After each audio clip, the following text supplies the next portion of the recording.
fazendo em doses homeopáticas, como as reformas de previdência na Europa. Eu vou dar um número aqui, e não é meu, né, o número do IBGE. Nos próximos 20 anos, a população, dados do IBGE, a população acima de 65 anos no Brasil vai crescer a taxa média de 4,5%, nos próximos 20 anos. Nos últimos 30 anos, esta população cresceu a uma taxa média de 2,5%. Então, nós vamos quase que dobrar este crescimento.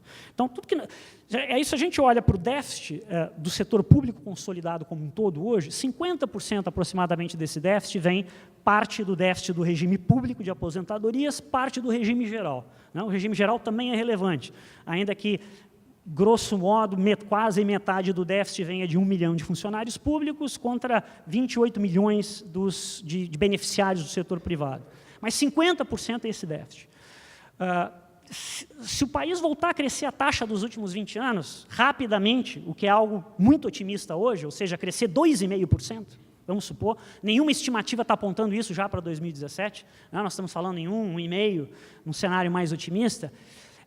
Isto significa que a velocidade de crescimento do déficit da Previdência exigiria que, mesmo aprovado a PEC recente, no regime mais rígido da PEC, sem reajuste de inflação, para que isto funcionasse, para que a PEC fosse cumprida, todo o resto do gasto discricionário do setor público, incluindo todos os investimentos do setor público, teriam que ser zerados até 2022. Então, é evidente que isso não funciona. É evidente que, mesmo a aprovação da PEC sozinha, ela vai ser letra morta, ela não irá funcionar. O país terá que fazer as reformas que sempre adiou. A gente não precisa fazer tudo da noite para o dia, mas a gente precisa começar a fazer. E o que me parece aqui, tentando falar rapidamente, depois posso explorar um pouco mais no debate, o que me torna, eu talvez seja um pouco pessimista na nossa capacidade atual de fazer na velocidade que nós precisamos, ou pelo menos dar indicações de reformas importantes, e principalmente a da Previdência. Porque o que está acontecendo hoje é que o mercado, né, como um todo, está dando o benefício da dúvida para este governo. O governo, em 2 ou 3 votações recentes, fez concessões bem maiores do ponto de vista do ajuste fiscal, que eu gostaria de ver, ou pelo menos que vão na direção de resolver efetivamente as coisas, mas é compreensível, ou pelo menos se entende a justificativa de que há um ambiente ainda no meio a um processo de impeachment, de turbulência política, que não é possível avançar mais rapidamente, tem um caos meio que generalizado nas contas públicas estaduais, e tudo está sendo deixado, teoricamente, para depois de um eventual impeachment, com a formação do impeachment. Mas vejo que essa agenda pós-impeachment está ficando muito pesada. Né? Ela vai ficar muito pesada, e em qualquer país onde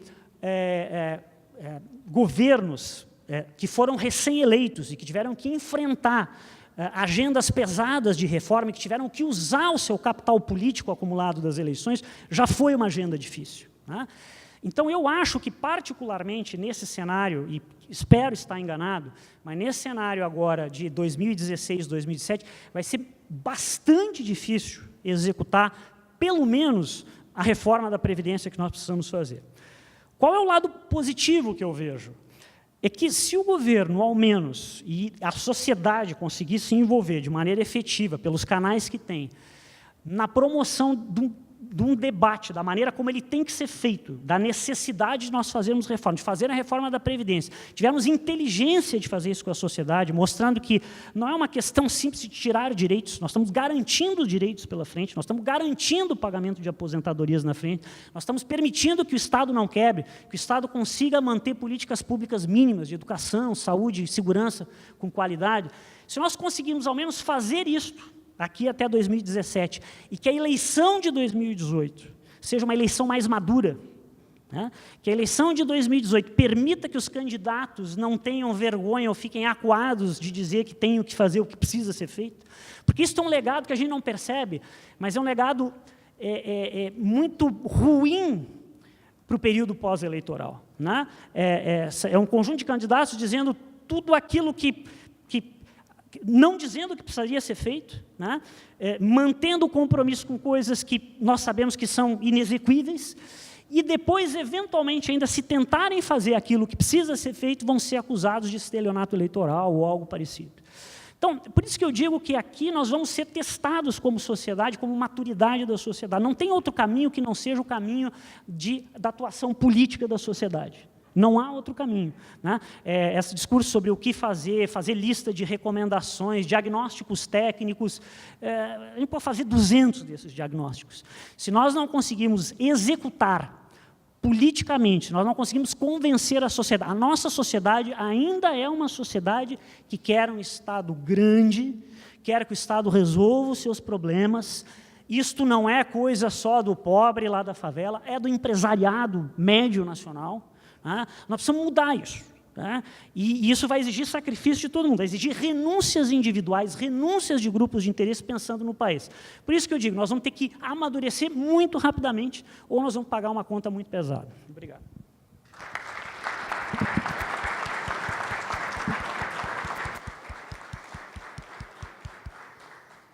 Agradecemos a participação inicial do senhor Aode Cunha, que, assim como na Federação hoje, tocasse em pontos que são relevantes para o debate que vem agora. Né? Me parece paradoxal que a sociedade, inicialmente descrita por ti corretamente, minha visão como infantil, tenha que ganhar maturidade em 1 ou 2 anos para decidir sobre as reformas estruturais num debate público sobre o caminho a seguir. Acho que a gente vai ter a oportunidade agora, talvez, de explorar um pouco mais esses temas, mas muito obrigado, de bate-pronto, pela tua apresentação. Dando início ao debate, e eu peço que as perguntas sejam encaminhadas às nossas recepcionistas. Joel, aproveitando um pouco do que tu falaste, né, sobre a questão da necessidade da gente ter uma revisão do modelo estrutural brasileiro, falaste em privatização, que é um tema, talvez, pouquíssimo debatido em razão do tom político que ele teve, né, desde que aconteceu o processo no governo do Fernando Henrique. Eu te pergunto, se tu tivesse hoje com a caneta na mão, né, onde tu mexerias? Qual seria a primeira ou as primeiras reformas no sentido da privatização? E se pudesse também debater um pouco, ou explorar um pouco mais, quais são as soluções liberais para alguns temas determinantes para a nossa sociedade? Segurança, educação. Tem uma série de propostas, mas se tu pudesse pegar uma que tu acha mais interessante e que tu defenderia como pauta para discussão.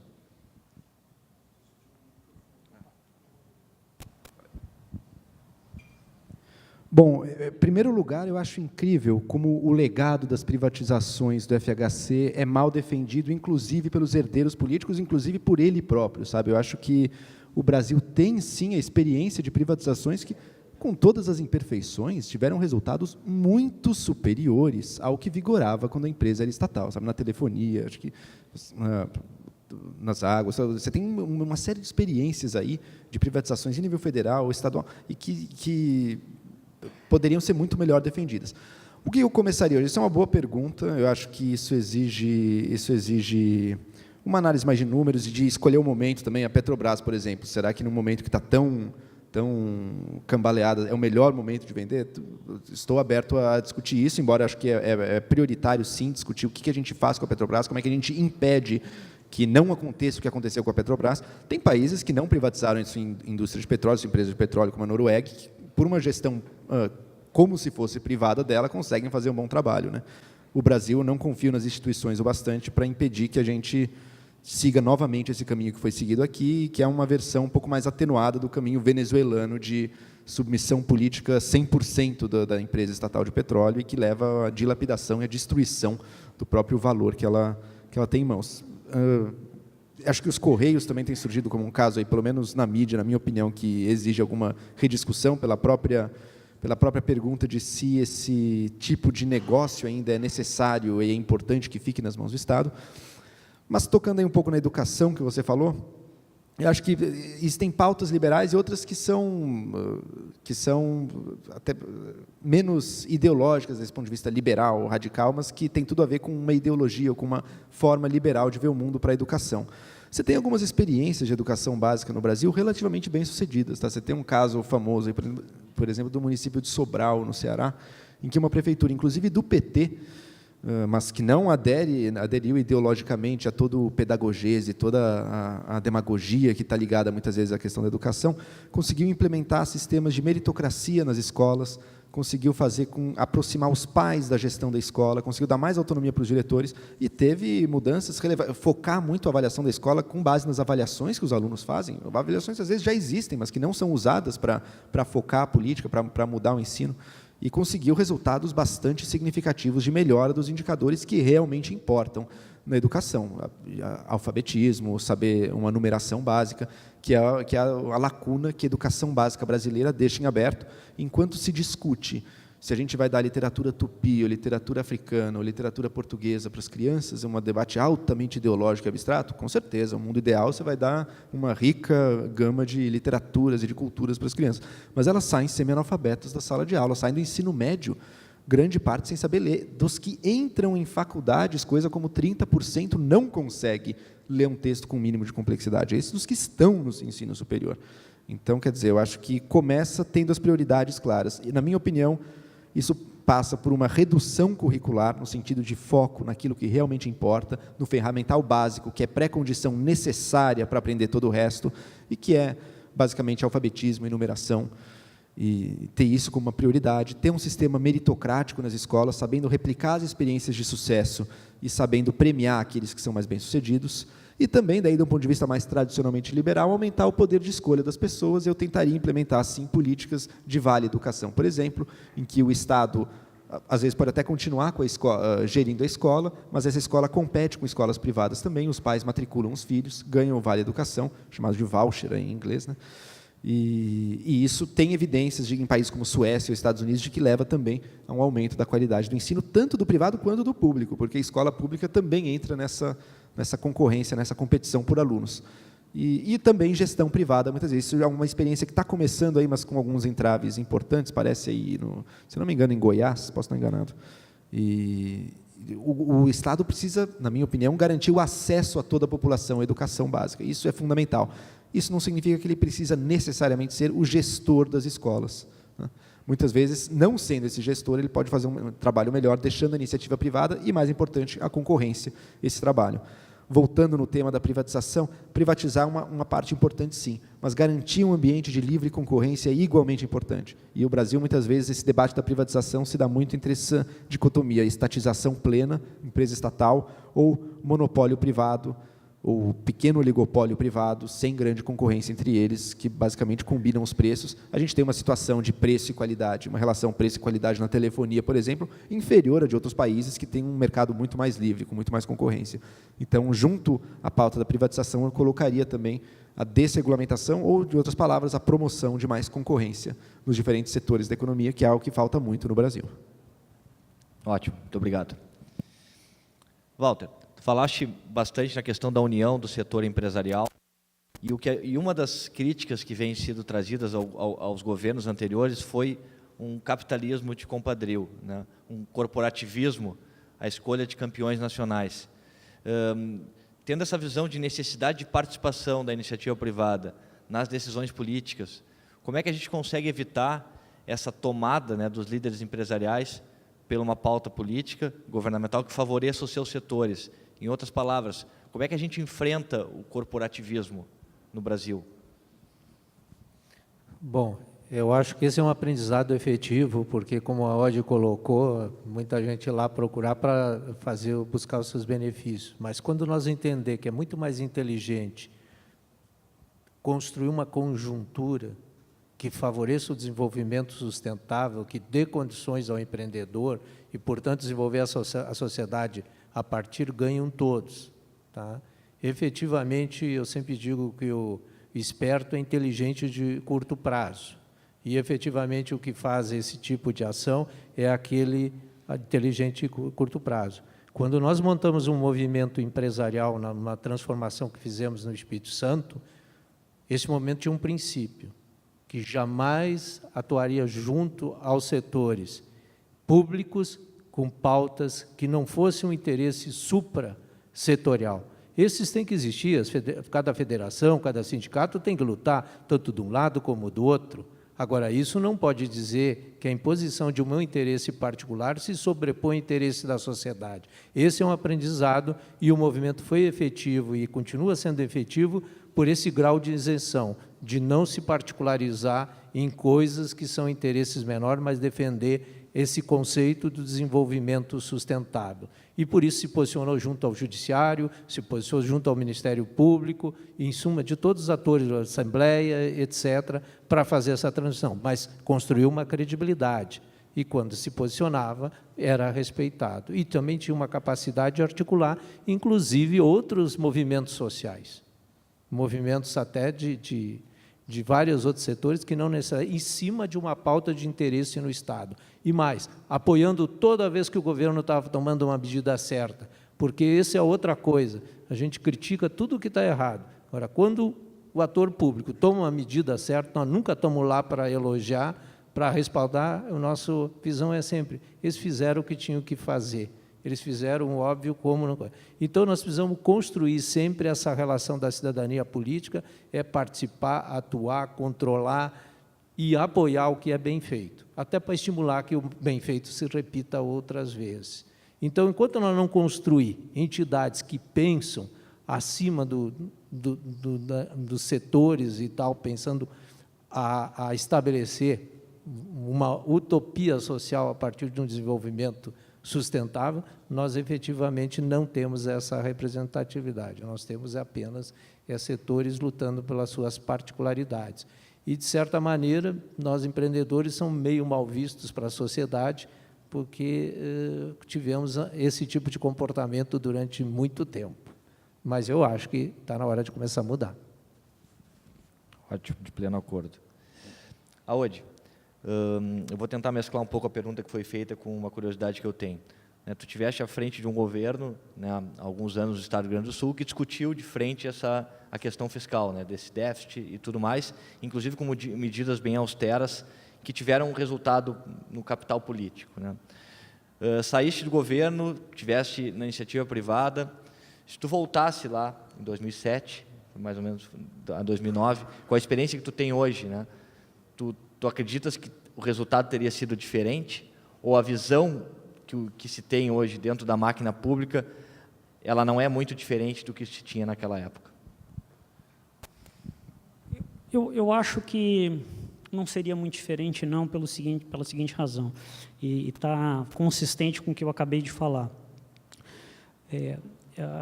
Eu acho que para você conseguir ter políticas públicas na direção correta, que sejam sustentáveis ao longo do tempo, elas têm que ser mais do que desejos de um governo ou de um conjunto de técnicos de governo, ou por maior que seja uma determinada liderança. A sociedade tem que comprar este valor.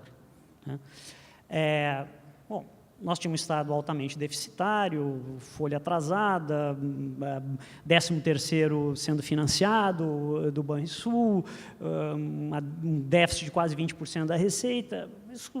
A maioria de vocês todos conhecem essa história, em várias frentes muito duras durante 2 anos, praticamente zero de reajuste salarial, renegociação de dívida.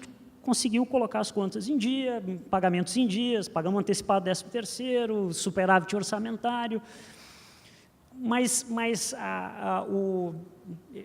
eu repetia, dizia isso naquele momento, eu acho que a sociedade brasileira como um todo, a história do Rio Grande do Sul é muito interessante para o Brasil. O Rio Grande do Sul antecipa muitas das coisas para o Brasil, porque ele tem uma característica, é o Brasil amanhã, em certo sentido, principalmente do ponto de vista da demografia. Não tem uma gestão fiscal tão pior que os outros, mas ele é mais velho relativamente, o tema da Previdência chegou antes aqui do que o Brasil. Eu dizia e continuo dizendo, o tema do equilíbrio fiscal ele tem que passar a ser um valor da sociedade, como mais ou menos virou a inflação. Eu acho que a inflação hoje virou um valor da sociedade. Isso foi um ganho institucional que o país teve. Acho que é muito difícil, hoje, e isso foi no governo recente, o próprio governo PT, que há 15, 20 anos foi contra, inclusive, o Plano Real, ele passou a defender, não, a inflação nós vamos trazer para a meta, a inflação sempre tinha que ter uma justificativa. Por quê? Porque a sociedade cobrava isso. Essa história do equilíbrio fiscal, do ajuste fiscal, sempre pareceu uma coisa assim de técnico querendo dar menos dinheiro para a saúde, menos para a educação, menos para a segurança. Então, é um problema de comunicação, um problema político, de amadurecimento, né? E de habilidade também de convencer a sociedade de que é o contrário, né? Ter desequilíbrio fiscal só vai significar uma coisa, né? Menos capacidade de financiamento de gasto para a educação, para a saúde, para a segurança no futuro, taxa de juros subindo, mais carga tributária. Então, eu acho que talvez insistisse um pouco mais, a gente conseguir melhorar um pouco da comunicação e da política, mas eu também acho que, naquele momento, era o que a sociedade permitia, né? Agora, eu queria voltar só aqui um ponto. Eu acho que nós estamos... São tantos os desafios que a gente tem que fazer, e usando essa tua pergunta, eu disse, não, você teve no setor público e teve no setor privado, e é verdade. E nos dois ambientes eu aprendi uma coisa. A maneira mais fácil de nós rapidamente termos um fracasso na execução de alguma meta muito importante é querer fazer várias coisas ao mesmo tempo, né? E a agenda do Brasil hoje é uma agenda muito extensa. A gente pode falar de que tem que fazer reforma tributária, previdenciária, trabalhista, melhorar a qualidade da educação. Nós vamos ter que, para ser um país desenvolvido, nós vamos ter que passar por tudo isso. Mas se eu fosse eleger, eu acho que tem duas coisas muito relevantes que nós precisamos fazer. Estou absolutamente convencido que se o país não der um sinal concreto de que vai avançar rapidamente na discussão da reforma da Previdência, mesmo que não a execute nesse ano ou no próximo ano, todo o resto, discussão tributária, qualidade da educação, tudo isso vai naufragar. Vai naufragar porque o país será visto como um país insustentável no futuro. Nós não teremos investimentos estrangeiros, nós vamos ter uma deterioração rápida da confiança de investimento, essa lua de mel temporária do mercado acaba rapidamente. Então, nós precisamos dar esse sinal rápido e urgente no curto prazo. E no longo prazo, além de todas as outras reformas que podem vir nessa esteira da capacidade de se conseguir demonstrar uma primeira reforma, é a qualidade da educação, né? Esse é o dado mais irrefutável quando nós olhamos a longo prazo renda per capita e crescimento dos países, né? É produtividade. E a produtividade está ligada à produtividade do capital humano, que está ligada à educação. Os melhores indicadores mostram isso.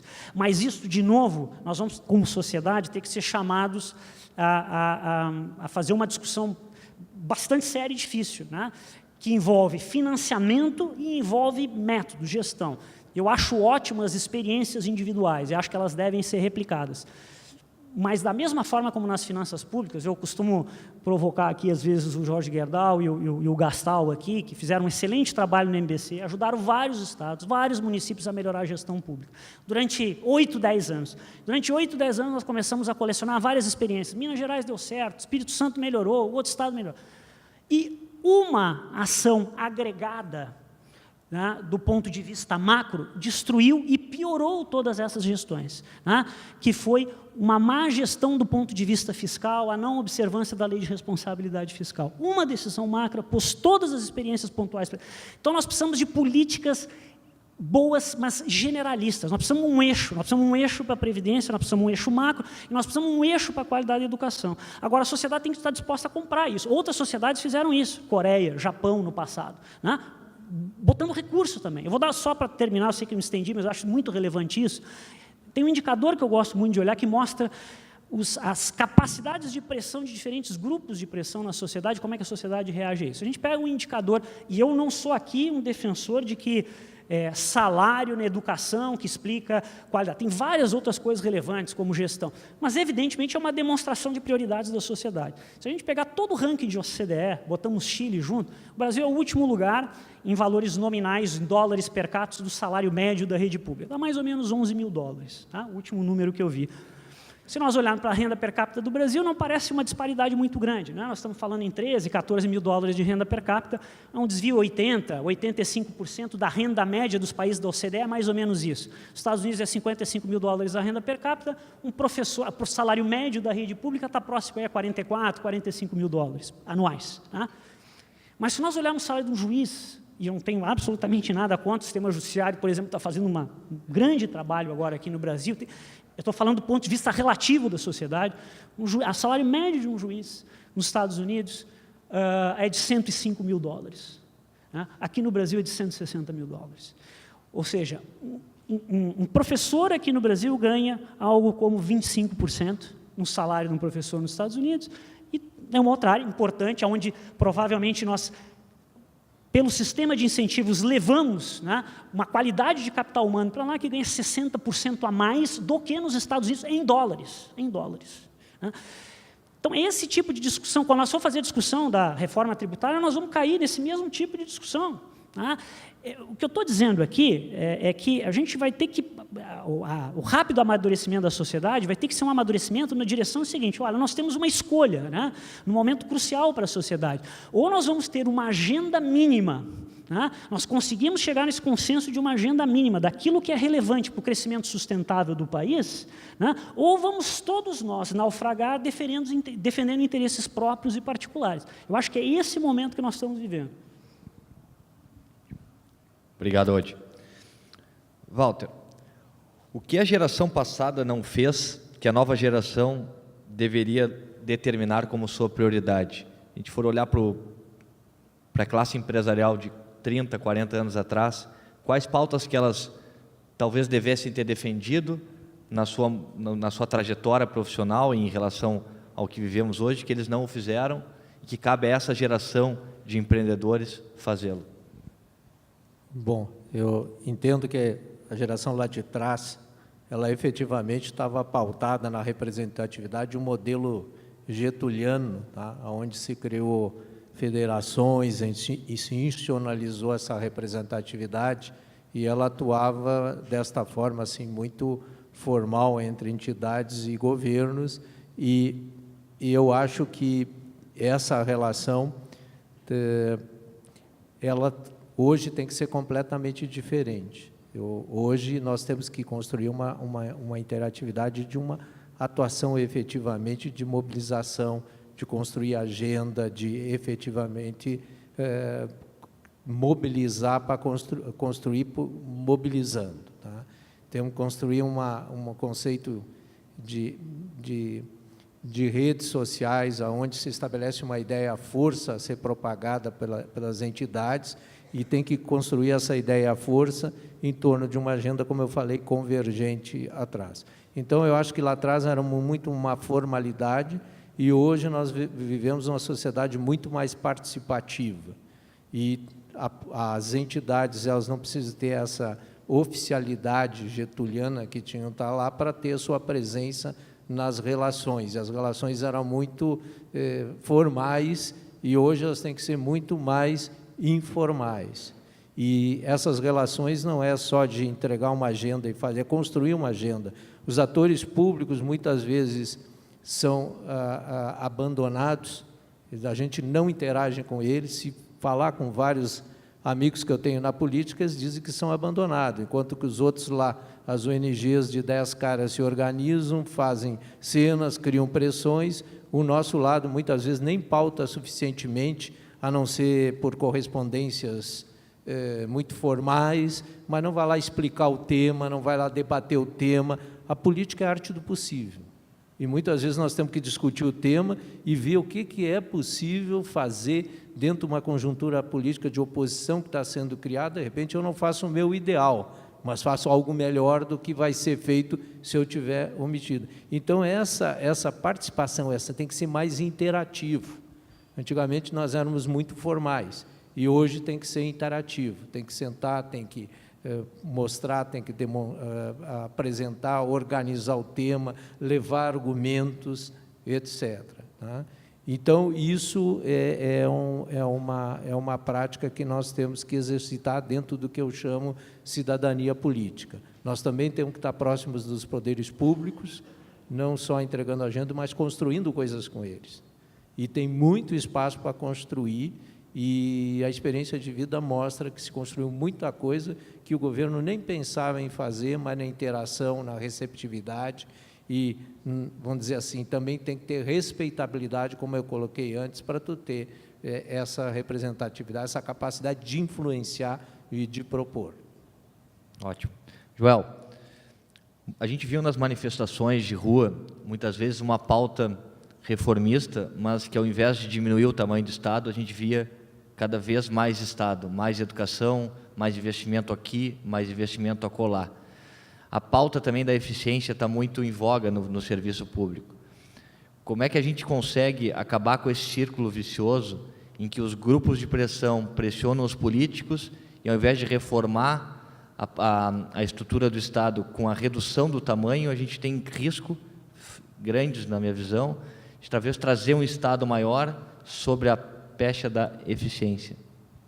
Eu acho que o primeiro ponto é martelar insistentemente o fato inegável de que o Estado brasileiro, considerado como uma máquina que absorve certos insumos e retorna certos serviços, é uma máquina pesadamente e gravemente ineficiente. Tá? Acho que esse é o primeiro ponto, é uma questão até educacional aí.